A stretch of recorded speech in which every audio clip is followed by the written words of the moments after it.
Nama saya Paulina Tahu. Saya Yohanes Porosinglo. Kami dari Program Studi Sistem Informasi, Fakultas Teknologi Informasi Universitas Flores. Kali ini kami akan menjelaskan materi yang menyangkut sumber daya manusia atau SDM.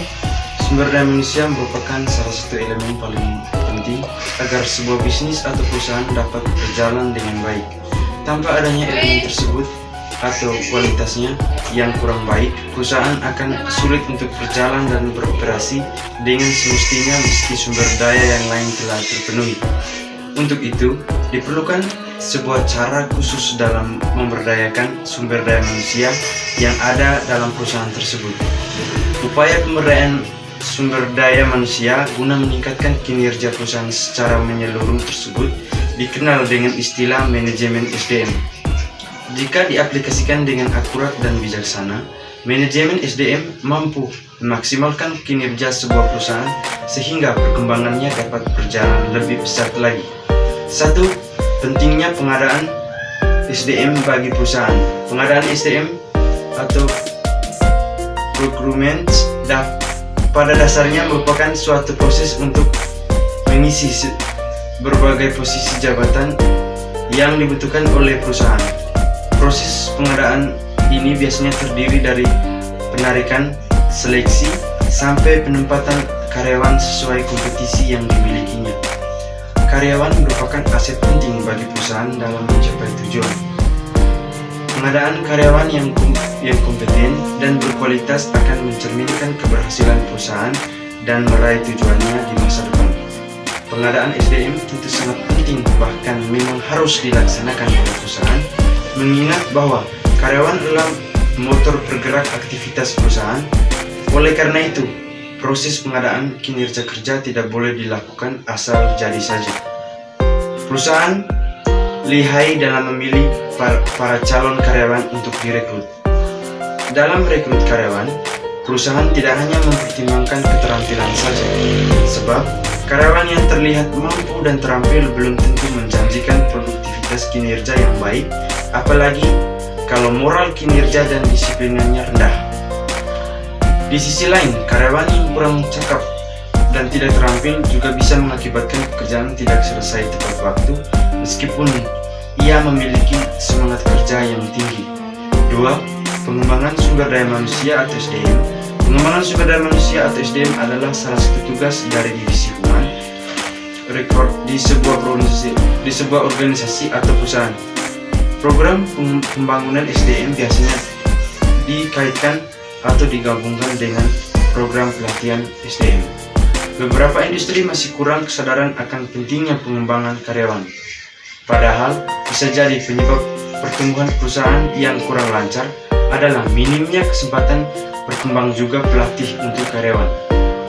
Pengembangan SDM berarti sebuah proses yang dilakukan untuk mengembangkan potensi yang dimiliki sumber daya manusia, baik itu yang bersifat teknikal maupun non-teknikal. Dalam konteks organisasi atau perusahaan, membangun SDM adalah program atau kegiatan yang dilakukan HRD untuk mengembangkan kemampuan karyawan atau karyawan memberikan kinerja yang baik untuk membantu pertumbuhan perusahaan. Pengembangan SDM bertujuan untuk menemukan dan mengeluarkan potensi yang ada pada diri karyawan yang mungkin selama ini masih terpendam untuk tujuan pengembangan personal dan perusahaan. 3. Manfaat perencanaan SDM.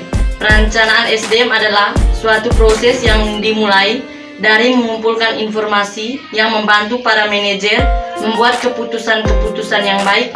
Informasi ini dipakai untuk mencapai tujuan-tujuan perusahaan. Berikut ini adalah beberapa manfaat dari perencanaan SDM yang baik bagi perusahaan. 1. Membuat kinerja perusahaan efektif dan efisien. Perancangan SDM yang tepat sasaran akan membuat perusahaan lebih efektif dan efisien. Artinya, perusahaan berjalan baik dengan personal yang produktif dan jumlah karyawan yang sesuai dengan kebutuhan. 2. Menimbulkan sikap positif karyawan. Perencanaan SDM yang baik akan menimbulkan sikap positif dalam diri karyawan.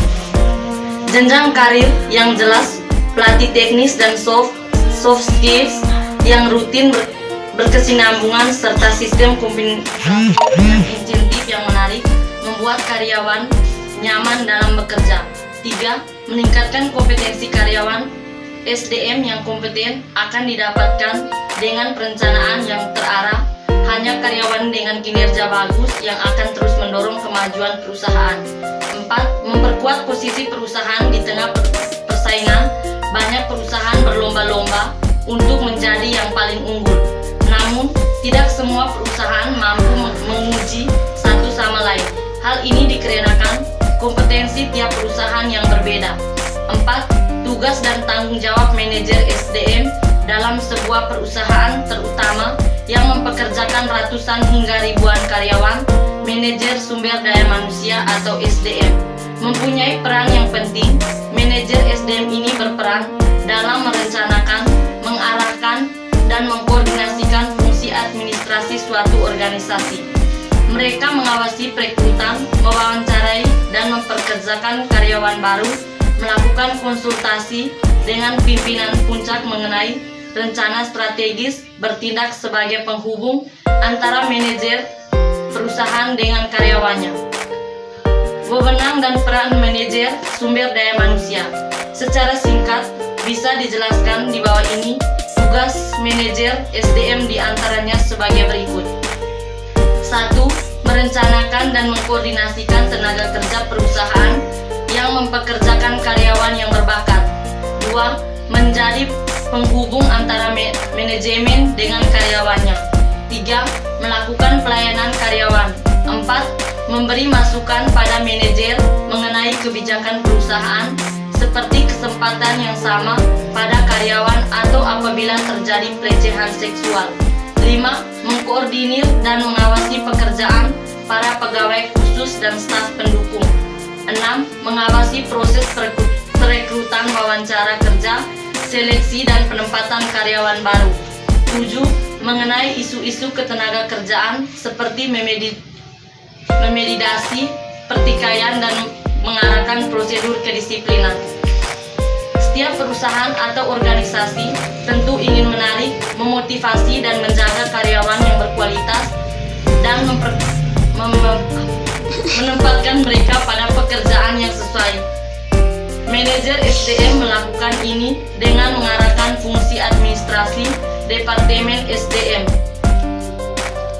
Pekerjaan mereka melibatkan pengawasan relasi karyawan, tata tertib, peraturan, dan layanan yang berhubungan dengan pegawai, seperti penggajian, pelatihan, dan pemberian keuntungan. Mereka mengawasi departemen khusus dan mendukung staf dan memastikan kalau tugas diselesaikan secara akurat dan tepat waktu. Sekian dan terima kasih.